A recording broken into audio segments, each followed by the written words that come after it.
আওয়ামী লীগ কি জিনিস সেটা বিটিভিতে লাইভ সম্প্রচার করে টেলিভিশনগুলোতে বলতে হবে, বুঝাইতে হবে। এর ভিতরে প্রশাসনিক লোকজন আছেন। আর দ্বিতীয়ত হচ্ছে আওয়ামী লীগের দল আকারে আমরা বিচার চাচ্ছি, দুইটা বিচার চাচ্ছি।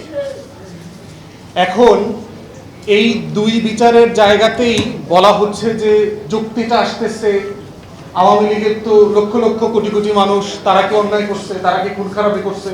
দেখবেন যে কিছু আওয়ামী দলদাস সেবাদাস সাংবাদিক, গণমাধ্যমে প্রচুর বেকার জ্যেষ্ঠ সাংবাদিক দেখবেন ইদানিং, কোনো কাজ নাই, খালি টকশোতেই শুনি সে সিনিয়র সাংবাদিক। যখন জিজ্ঞাসা করি কোথায় কাজ করেন, বলে কোন বেকার, এই মুহূর্তে কোনো কাজ নেই। তো এই বেকার সাংবাদিকদের দেখবেন প্রচুর, তারা বলেন তো আওয়ামী লীগের লক্ষ লক্ষ কোটি কোটি মানুষ আসলে কি ক্ষতি করছে, তাদের কেন বিচার হবে? হাসিনার বিচার হয়ে গেছে, আরো এই নেতা কর্মীদের বিচার হইলেই হয়। এবং এটা বলবার মধ্য দিয়ে যেটা হচ্ছে যে বিচারিক প্রক্রিয়াটাকে, বিচারটাকে সেলফ প্রশ্নবিদ্ধ করা হচ্ছে। এবং এই 24-এর বিচারে যখন করা হয় তখন দেখবেন যে পরিকল্পিতভাবে এইটাকে সুইচ অফ করে দিয়ে 71-এ নিয়ে যায়। দেখবেন যে আগেও তো বিচার হয় নাই, আগেও তো অমুক দল এটা করে নাই। কোন দল পালাইছে? মুসলিম লীগ পালাইছিল 71 সালে। মুসলিম লীগের নেতারা সবাই দেশে ছিল না তখন, যারা শাসক গোষ্ঠী 71-এ। ফজলুল কাদের চৌধুরী মুসলিম লীগের সবচেয়ে বড় নেতা ছিল, শেখ মুজিব তাকে জেলে মারছে। খানে সবুর শহীদ প্রেসিডেন্ট জিয়াউর রহমানের সময় ইলেকশন করে এমপি হয়েছে, মুসলিম লীগের অনেক নেতা এমপি হয়েছে। শহীদ প্রেসিডেন্ট জিয়াউর রহমানের প্রধানমন্ত্রী মুসলিম লীগের নেতা ছিলেন। এই মানুষগুলো তো কেউ পালায় নাই। তো যারা পালায় নাই তাদের আবার বিচার করতে হবে কেন? তাদের তো রাজনৈতিক প্রশ্নের মধ্য দিয়ে সে তো এই দেশে জনগণের কাছে গেছে।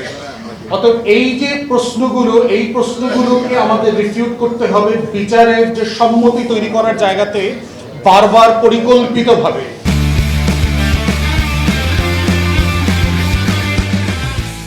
এবং আপনারা দেখবেন শুধু রাতের টকশোর গেস্ট দেখবেন 30-35টা 40টা টকশোতে দেখবেন অলমোস্ট এন্টায়ারলি জামাতের কোনো প্রতিনিধি নাই, এনসিপির কোনো প্রতিনিধি নাই, বিরোধী দলের অলমোস্ট কোনো প্রতিনিধি নাই। তাহলে 2-3 মিলে কি আলাপ করে দেখবেন, একটা হচ্ছে লুকানো গুপ্ত আওয়ামী লীগ, একটা হচ্ছে গুপ্ত সাংবাদিক, আর একটা হচ্ছে আওয়ামী বুদ্ধিজীবী। এই আমরা তোমরা মিলে দেখবেন টকশোকে গণমাধ্যমগুলো ব্যাপক মতামত তৈরি করতেছে।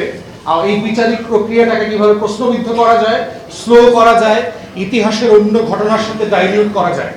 তো এই জায়গাতে হচ্ছে বিচারিক প্রশ্নের ব্যাপারে আমরা বারবার গত 2 বছর অন্তর্বর্তীকালীন সরকারের সময় বলেছি, এখানে মাননীয় বিরোধী দলের নেতা আছেন, আমরা অনুরোধ করব যেটা আমরা বারবার বলেছি যে একটা কংগ্রেসের মডেলে গণশুনানির আয়োজন করেন, যে সংসদ প্লাজাতে একটা ক্রস পার্টি পার্লামেন্টারি গ্রুপ এবং মানবাধিকার কর্মী আইনজীবীদেরকে নিয়ে আপনারা একটা কমিটি করেন, যেখানে জুলাইয়ের গল্প বলতে মানুষ যাবে, শহীদ পরিবার যাবে, সেখানে প্রত্যেকদিন শুনানি হবে, ঘন্টার পর ঘন্টা শুনানি হবে। এবং আওয়ামী লীগ কি জিনিস সেটা বিটিভিতে লাইভ সম্প্রচার করে টেলিভিশনগুলোতে বলতে হবে, বুঝাইতে হবে। আপনি পুরো জুলাইয়ের সময়গুলোতে দেখেন টেলিভিশনে অলমোস্ট জুলাইয়ের কোনো প্রোগ্রাম নাই। জুলাই শহীদদেরকে আপনারা কোনো টকশোতে, কোনো ইন্টারভিউতে দেখবেন না। এই যে এই ঘটনাগুলো কিন্তু কাকতালীয় না।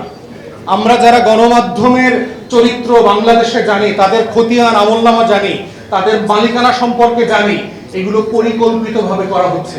আমরা জানি কোথায়, কোন হোটেলে, কোন সাংবাদিক, টকশো হোস্ট, গেস্টরা মিলে একসাথে কোন রাতে মিটিং করে, এগুলো আমরা জানি, আমাদের কাছে ছবিও আছে।